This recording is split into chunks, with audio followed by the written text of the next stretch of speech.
ఏమి ఉపయోగం ప్రభువా? ఏమి ఉపయోగం నాయనా? నేను అగ్నిని దించినంత మాత్రాన ఏమి ఉపయోగం? నేను నా పితరుల కంటే గొప్పవాడిని కాదే? దాని అర్థం తన పితరులు అగ్నిని దించారు. ఎవరు దించారు?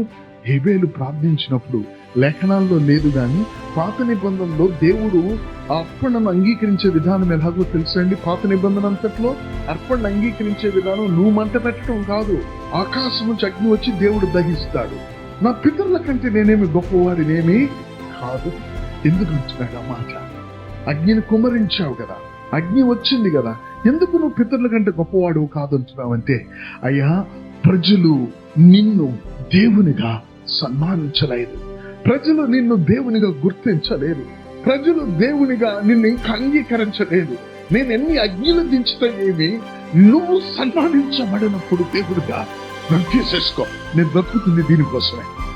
నేను బ్రతుకుతుంది అభిషేకాల కోసం కాదు, నేను బ్రతుకుతుంది అగ్నిలు దించడానికి కోసం కాదు, నేను బ్రతుకుతుంది అద్భుతాలు చేయటం కోసం కాదు.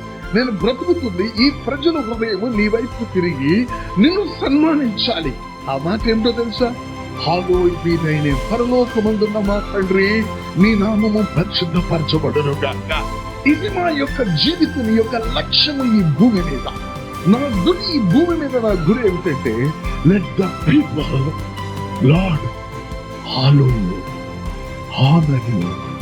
ఎప్పుడైతే మన హృదయాల్లో దేవుడు ప్రధానం అవుతాడో అప్పుడు మనలో ఆరోగ్యకరమైన రియలైజేషన్ మొదలవుతుంది.